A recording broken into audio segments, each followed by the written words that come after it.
Hey, what up, YouTube? Welcome back to the Barlow Zone, home of the one and only demon hunter, King Kaido, himself sent to Azeroth. How's everybody doing this morning? I hope it's beautiful where you guys are. Still a little dark here. Haven't been outside. Don't know what the day has in store for me yet. But man, I was getting ready for bed last night, and I laid down. I like to watch some YouTube videos. Help shut the brain off, right? I don't know if you guys are like that or not, but I gotta have that, some little extra to focus on to really shut off the brain, right? So I'm scrolling through YouTube as I'm getting ready for bed last night, and I stumble upon Matt having just posted his video for the chapter review, right? So, hey, if you guys, as usual, if you're looking for a chapter review, feel free to duck out now. I'm doing my thing. I'm here to react to what I saw on panel, let you guys in on some of my thoughts and insight. If you want a proper review video, I did see, as I said, Matt had his posted last night. I checked out Liam's earlier just because, his are generally on the shorter side. I needed something to watch while I was sipping on my coffee. So I did check his out. It was a little interesting. There are some reviews out there, basically what I'm getting at. If that's what you're looking for, I ain't gonna take it personal because I don't do reviews. I know I don't. I make sure I list them as reaction videos.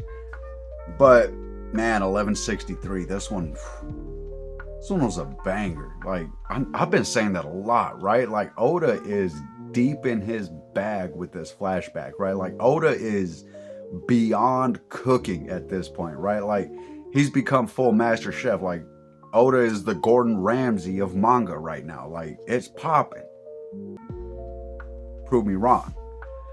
But there's a lot of really cool stuff happening, and the cover story, as you guys know, the Yamato journey has concluded. So it seems like we might be going back into that thing. I believe it was around the beginning of Egghead, where Oda wasn't doing a proper cover story. It was more taking fan requests. So if you happen to be on a site that is posting about that, or the One Piece X or Reddit or whatever is advertising about it, you can throw your ideas. You never know. Oda might just pick one of our ideas to draw for a cover story during this little in between times with the cover stories, right? So hey, have a little bit of fun with it, right? It seems like Oda's definitely having fun with it. A nice, chill, lay back, lazy Sunday morning type one. Luffy just clowning around. I forgot to look up the name of the village. You know what? I ain't even gonna talk about it. The town that Luffy was in did remind me of somewhere we've been, but for the life of me can't remember the name. Was it Orange Town? Yeah, it was the buggy one with the dog. I don't know, something about the town in the cover story just really reminded me of that, right? But now I do want to point out, because as I try not to talk about the things I'm pretty sure a large part of the community is going to be talking about, just because I'm a smaller channel. Nobody's going to be coming here first thing when the chapter drops. Like, I know that, right? Like, even myself, I go to Matt and Liam. If Sai or Brago give me a real nice thumbnail that catches the attention, I go there. Like, I got no illusions as to being one of the bigger channels when it comes to One Piece. So because of that, I feel like by the time people would get to my channel on a topic, it's gonna have already been discussed to death, right? So I would rather just go ahead and let them feast. Like, obviously there's a lot to talk about. Matt's channel hasn't even been covering what I've been thinking were going to be the big topics. So hey, maybe I'm wrong, and if I am, I'll probably be back with this. But I can't help but notice the big question this week seems like it's going to come down to, how is Garp still a Marine? Now we'll get into that here in a minute. I just kind of wanted to put that one out there. Now I am going to address it, but I'm not going to go into detail, because it is what I'm assuming a lot of people are going to be talking about. I did want to start, man, and it's not often that I'll pop a fresh chapter of One Piece and immediately think about another property, right? But this week I did. I got past the cover story. I scrolled down to that first panel. I'm all, hold on, time out. When did Emu become a Yu-Gi-Oh card? Like, no, straight up. The more I looked at it afterwards, the more I'm like, okay, there are a lot of differences. But man, when I scrolled to that panel the first time, my initial thought was, oh my god, Emu turned into XYZ Dragon Cannon. Like, they're cooked. Ain't nobody walking away from this. XYZ Dragon Cannon was the king of Duelist Kingdom, right?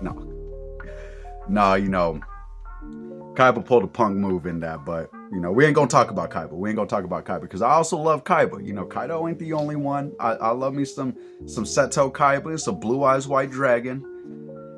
But moving along, because that wasn't the only reference I caught. And go ahead and talk about this one real quick, because man, our boy Captain John with that Jiki Jiki no Mi, right? Talking about, I'm gonna channel my inner Franklin Richards. To me, my treasure. Obviously, or maybe not obviously, but I'm referring to that time that Franklin Richards became Galactus. I believe it was the Earth X universe. And he had that line, to me, my Galactus. He forced Galactus to become his herald. It was wicked. But, I love to see it, right? Just references to other properties are really cool. As I mentioned, I believe it was in my last video, Shoujo Null actually really burrowed its way into my heart with that reference to One Piece with its chapter 1, like seeing Shanks holding Luffy talk about I gambled on the future, kid. Like seeing another story reference, I just really like it, especially when it's other properties or references to other content and media that I personally really enjoy, right? Like we all love it. You don't want to see somebody just take a story that you love and completely rip it off. But hey, if you're gonna give a shout out, be like, hey, give a shout out. Like all those artists that I be seeing on Tumblr all the time, like, man, it's beautiful over there. And just real quick, because I don't know, I feel like I haven't quite addressed it, but I do generally post to my Tumblr, and I don't have anything against X. It is the primary platform I use for keeping up with a lot of the One Piece news, right? But when it comes to my niche, the theory craft and the critical analyzation and deep thought on a subject, Tumblr just gives me a better platform for that, not being restricted to 150 characters, whatever Twitter's restriction is, I can't remember. I don't post over there often. But, I get kind of long-winded, and in an attempt to make sure I'm making my thoughts clear, I over-explain stuff. So I do like to post on Tumblr a lot. And aside from that, man, the art's beautiful. Some of it's like, what, I wish I hadn't seen that, but like nothing over the top, I guess, right?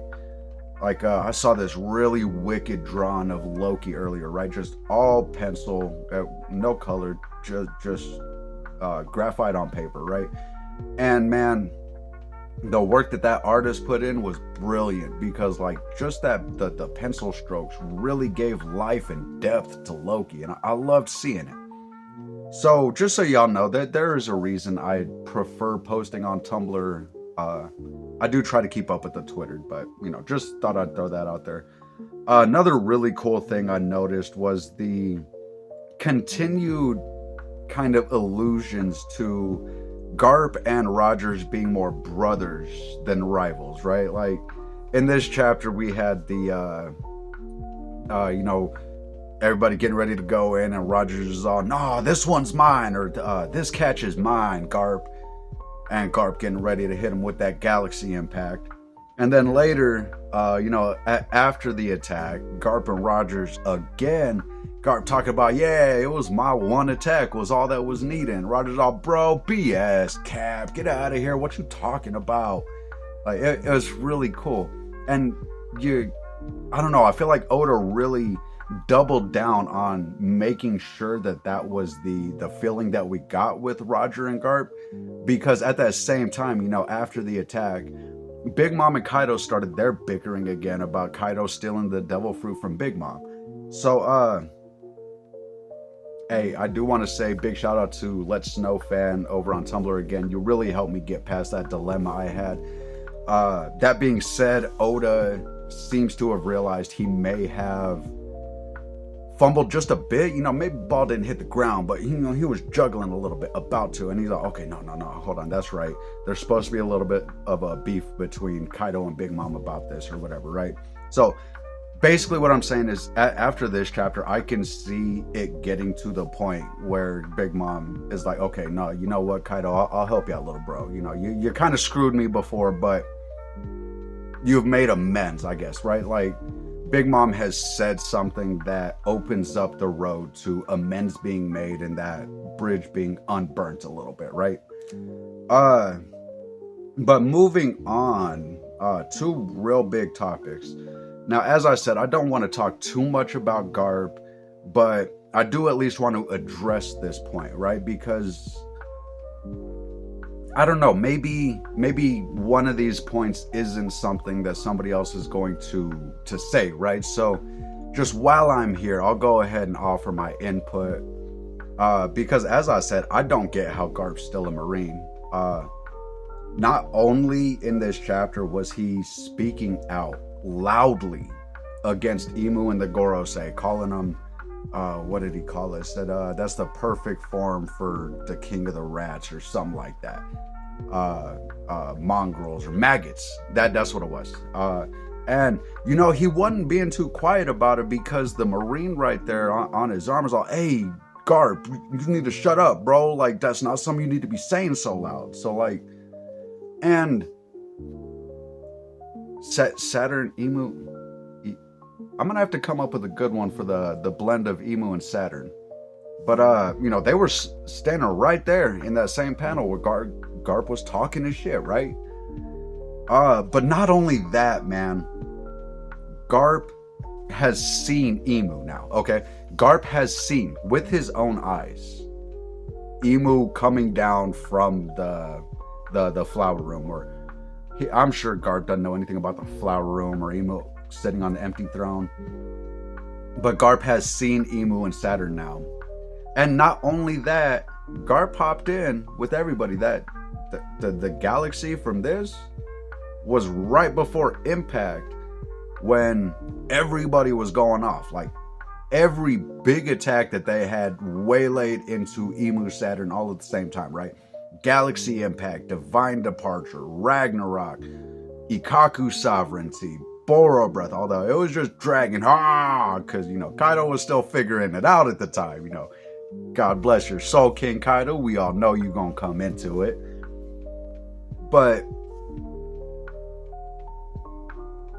Garp teamed up with pirates to attack Emu and Saturn on God Valley in front of other Marines. Like, the big Conqueror's Hockey burst that knocked out most of the people on God Valley right now didn't happen until after this attack. Emu recovering off. Sorry, I don't know how to act out a Conqueror's Hockey burst, so I apologize, a little bit loud in your ear there. So, I don't know, I guess those are really my big points with this whole question of how is Garp still a Marine, right? But see, for me, the biggest thing in this chapter, and I'm not really sure how clear it's going to be for a lot of people after reading, right? Because, and I make this mistake a lot, so I will preface this by saying I could be wrong in how I interpreted what I read today, right? Obviously, when official releases tomorrow, get the official translation, some stuff might get cleared up. I am anticipating most of this remaining relatively the same, as there didn't really feel like a lot of awkward vocabulary moments in this chapter, right? So, for me, the biggest thing from chapter 1163, and a big part of the reason why I am titling this video The Dawn of the Future, is this is the confirmation. I mean, the only way it could get any more clear in my eyes is Oda's somehow figuring out a way to call Imu a Matsu Mikaboshi. Like, and I don't get how that's going to happen. It's such an awkward name to have to try and shoehorn into your story somehow to provide a hard confirmation, right? So it is soft confirmation. It is, analyzing words and stuff, right? It's not as easy as art, because art, a lot of times when you look at it, you get that immediate emotion, and that's what was intended. With words, yet a lot of times you are required to contemplate what's being said or what's being shown, in referring to speech bubbles in manga, right? You have to contemplate what you're taking in to understand properly what the creator was trying to get you to feel, right? So I'm just going to say it like this, because Oda has the benefit of art backing up his words, right? So interpretation should be a little more difficult to get wrong when it comes to manga, right? And like I said, I'll just say it like this. When I saw this panel, guys, like when I saw, and I had read the spoilers, right? So I already kind of had an idea that something like this was coming. From the time I popped open that fresh chapter, right, and I started reading, I knew where we were going. But even knowing where we were headed, right, I still wasn't prepared for the what's the word I'm looking for? Like,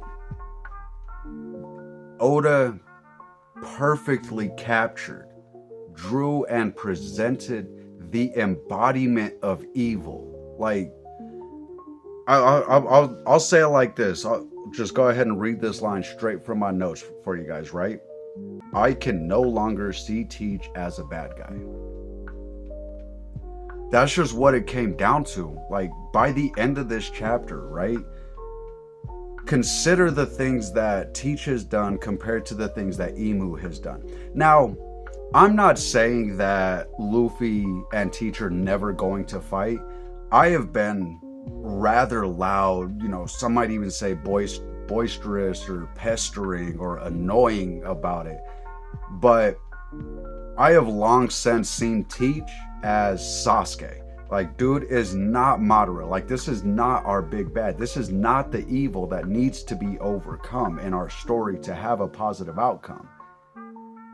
There is likely, especially after this chapter, there is likely a rivalry that goes way back between Joy Boy and Davy Jones that will have to be settled. But much like Naruto, that rivalry is likely to be settled in quick, maybe 2 to 5 chapter fight between Teach and Luffy.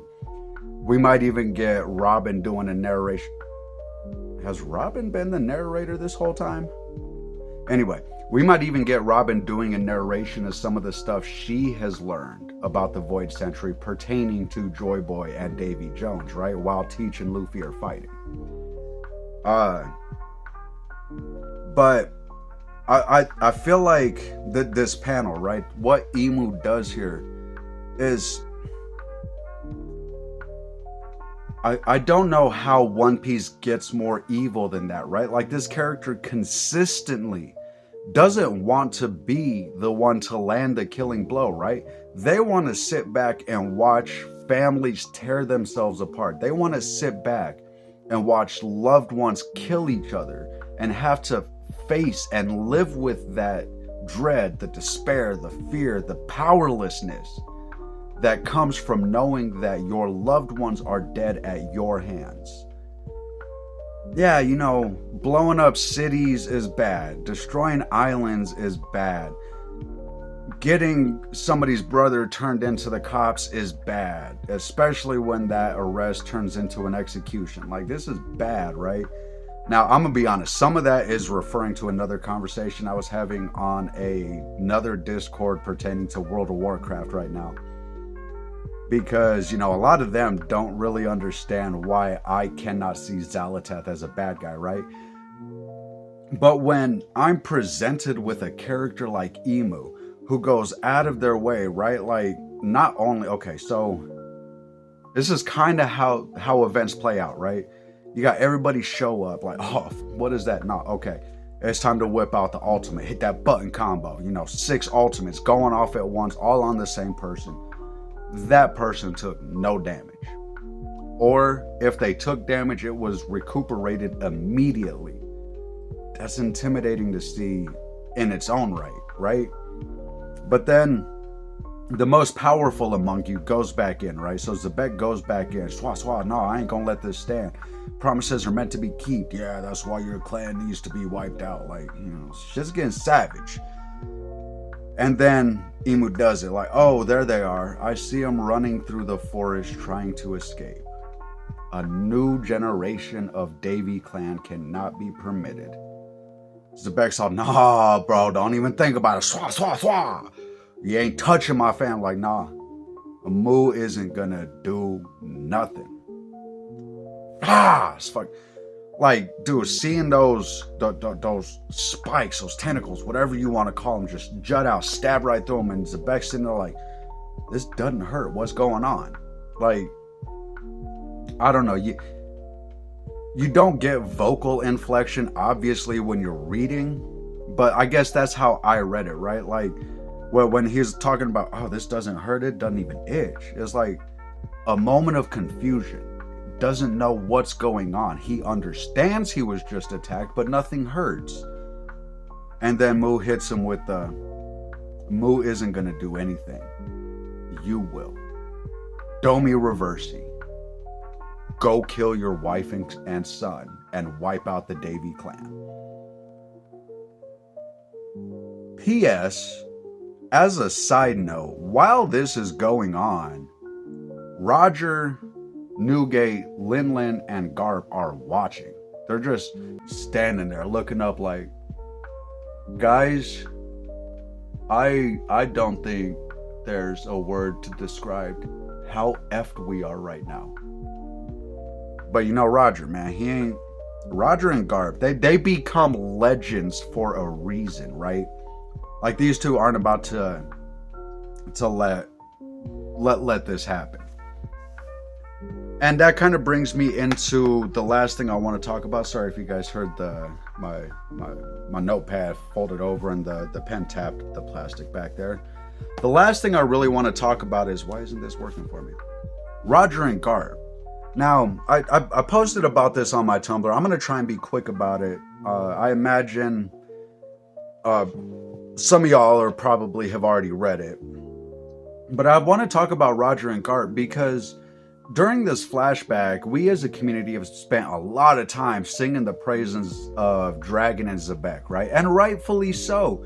These two men have shown us what a good dad is capable of in One Piece, right? Like, yeah, okay, maybe Dragon isn't protecting his own son as good as he should have, but we're kind of learning that maybe there was a reason behind the decisions that Dragon made, right? And overall, the community as a whole has been growing really, really fond of Dragon and Zebek recently, right? But after this chapter, I want to take a beat. I don't want to jump off the praise bandwagon for those two because they're doing great, and at least Zebek is likely to have a thrilling climax to his story in the next chapter, right? But I want to talk about two other people who are about to face a moment of reality that they likely aren't ready for. And those two people are Garp and Roger. Now, I don't know, I guess, like I said, I'm going to try and be quick about it. So let's take a second, right? Let's try to put ourselves in Roger's shoes right now. You're about to have to kill your rival. You know what? Let's put ourselves in Roger's shoes half an hour in the future. You just killed your rival. And not a rival in the sense of somebody who was constantly trying to kill you for any malicious reason. Not a rival you were trying to go out of your way to kill for any reason. Just somebody, every time you came across them, you ended up having a battle that pushed you to get better, right? Like, and that's really what rivalry comes down to, right? Another individual who stands opposite you that is constantly pushing you to get better. But you just killed your rival. Not because you wanted to, not because he was trying to kill you, but you killed your rival to stop him from doing something so reprehensible that his soul would have been tarnished forever. How are you feeling? Now, let's do the same with Garp. Let's put ourselves in Garp's shoes half an hour from now. You just became the hero of the Marines. Not because you wanted to. Hell, not even because you even still want to be a Marine. But because something came up that forced you to react to save the lives of the people around you. And the reason I find myself so intrigued with these two at the moment is Roger wanted a life of fun adventure. He didn't want to become a pirate king. He didn't want to take down pure evil. But in the process of trying to seek out that life of adventure, right, he stumbled upon a secret of pure evil. And the type of man that Roger was, he wasn't able to just go about a fun adventure anymore. And Garp, that this man wanted to raise a family, have a happy family that obeyed and followed the law, just to find out and be forced to face the reality that the law you are fighting to protect are lies spoken by shadows that you were never meant to see. These two men are about to have a future forced on them that they probably didn't choose, may not have wanted, and given the choice, might not have actively chosen to pursue. But because of Emu hitting Zebek with his Domi Reversi, right? Like now it's kind of becoming clear. This is why Garp and Roger team up. We know how Zebek put his crew together. Lin and Kaido and Newgate, they aren't going to be enough. These three aren't taking down Zebek. Roger and Garp, on the other hand, Garp has something to fight for. He's got people on this island that he wants to protect. And now, it was in passing. Oh wait, no, he doesn't know Dragon's there. Dragon knows he's there. That's right, I was about to misspeak. But even without knowing that Dragon's there, Garp still cares about his subordinates. Garp still cares about these Marines. He is going to want to protect them, even though he has identified the real problem. And my heart breaks a little bit for these men because, yeah, you know what? They're going to go on. They're going to live legendary lives. They are going to be remembered by history. But these aren't the lives that these men chose. These aren't the lives that these men wanted. These are lives that are forced on them by destiny, if you will, by fate. That might be giving a little bit too much credit to Emu, though.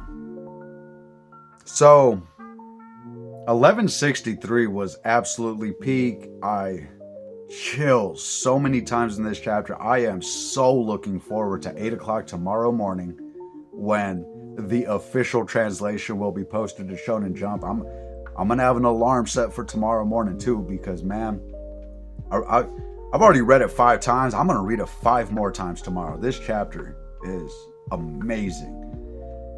And I don't know, I guess I can call the Emu bit my theory for this one, because like I said, there was no hard confirmation anywhere. I will be back in 2 or 3 days. I'm probably going to shoot another video after I get this one posted because it's still fresh in my head. I have a theory to present for you guys, but I guess for the sake of this video, the theory on this one is this chapter confirms Emu as the ultimate evil, and in doing so confirms Teach is not a bad guy. That's my theory. If that intrigues you, do keep your eyes on the channel. Like I said, I'll be back here in 2 or 3 days with another video for you guys, delving into that theory a little deeper. As always, though, fam, I would love to hear what your guys' thoughts on the chapter was. I know I understand some might be waiting for officials, so I hope to see some of y'all back here tomorrow after Shonen Jump releases the official translation. But let me know what you guys think. Did you read the scanlations? What were your reactions? Like, so much crazy stuff happened. What did I miss in all this epicness that was chapter 1163, right? Feel free to let me know in the comments. As always, if a YouTube comment isn't enough, feel free to stop in at the Discord community, the Barlow Zone, or find me on either of my socials, X and Tumblr, at BarlowBeTheorizing.